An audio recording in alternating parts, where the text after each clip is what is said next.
We'll be talking about and reading Federalist 52. This is part 2.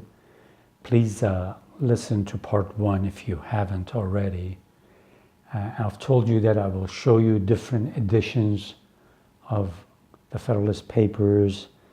I've said that I encourage you to read the introductions to different editions and see what these different scholars who have edited these papers, what they say.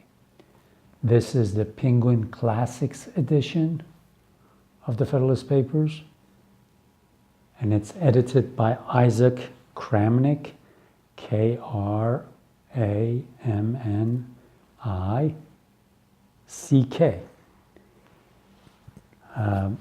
February 8th, 1788, Madison is going to start looking at the House of Representatives, and we'll be talking about the House of Representatives for 10 papers.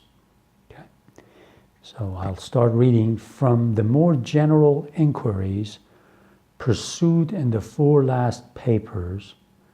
I pass on to a more particular examination of the several parts of the government. I shall begin with the House of Representatives. The first view to be taken of this part of the government relates to the qualifications of the electors and the elected. Those of the former are to be the same with those of the electors of the most numerous branch of the state legislatures. When he says the most numerous branch of the state legislatures, keep in mind the majority of the states had something similar to the House of Representatives, and they had another, what they call the upper body, like a Senate. So he says, the very first thing we've done is allow you to let the electors of your lower house of members, representatives in the state, or the most numerous branch, because they usually had more representatives, more delegates in the lower house of their state legislatures. He said, we're leaving it to you states to decide who can vote for members of the House of Representatives. The definition of the right of suffrage is very justly regarded as a fundamental article of Republican government. It was incumbent on the Convention, therefore, to define and establish this right in the Constitution. To have left it open for the occasional regulation of the Congress would have been improper for the reason just mentioned. You can't let Congress decide every 2 or 3 years who are the right electors, what qualifications they should have. He says that doesn't make sense.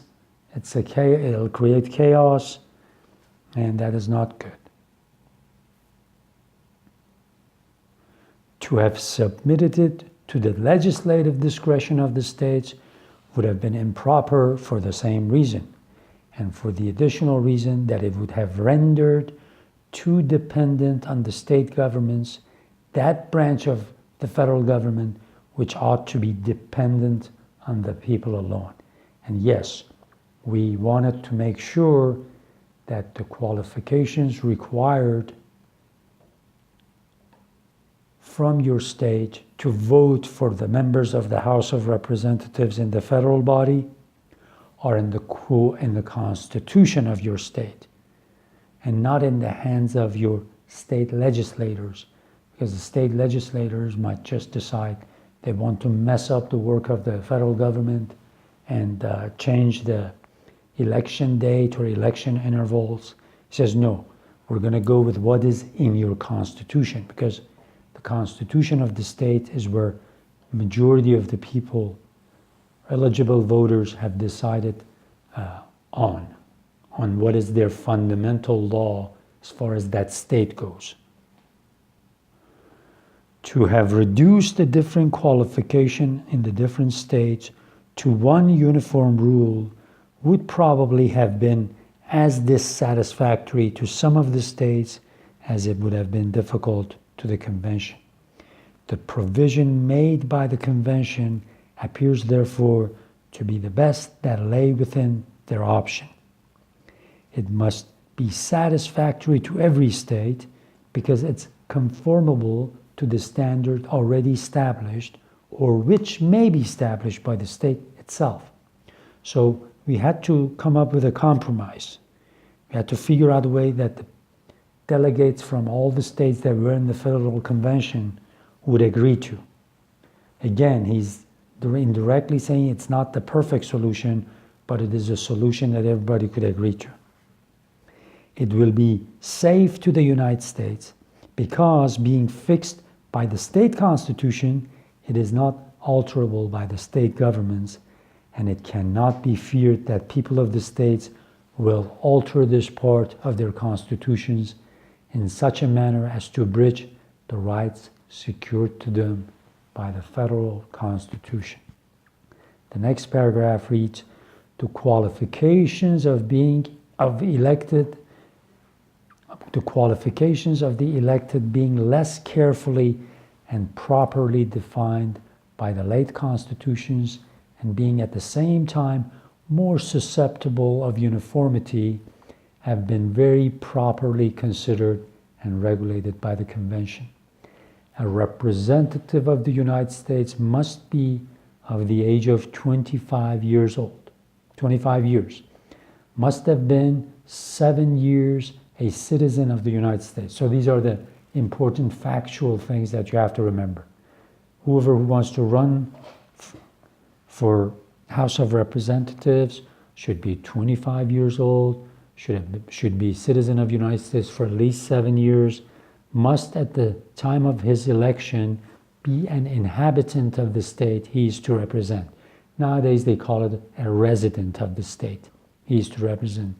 And during the time of his service must be in no office other than the United States.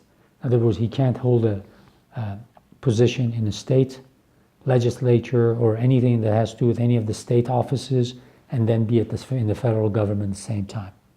Under these reasonable limitations, the door of this part of the federal government is open to merit of every description, whether native or adoptive, whether young or old, and without regard to poverty or wealth, or to any particular profession of religious faith. So like I told you in part 1, this is one of my most favorite parts of the United States Constitution. This part is in Article 6 of the United States Constitution, and it says, the Constitution of the United States does not disqualify you on the count of your religion or the religion of your parents, or whether you believe in a religion, whether you practice that religion or not. Okay? And again, in part 1, I said, I know that if a person, even right now in the United States, says they're an atheist, their chances of getting into office is very, very slim. In some states, it is 0. In some states, maybe slim. The chances of somebody like me who's born into a Muslim family are thin. Again, I talked about it in part 1, but that's not the most important point. The most important point is that the Constitution does not disqualify you from running on the count of your religious background or beliefs. And for this reason, even if it's not for any other reason, we should give credit to a lot of the founders of the United States, especially to people like Madison, Jefferson, Benjamin Franklin, George Washington,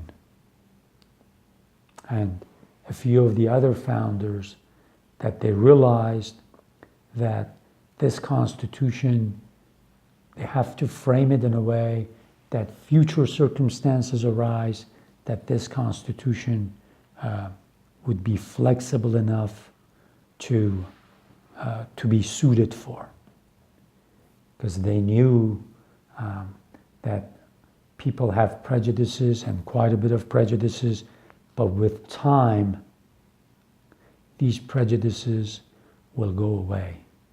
And when he says in the same paragraph that he says, is open to merit of every description, in other words, they don't want to disqualify all the good people that are from different backgrounds that would be wonderful public servants not to run for office.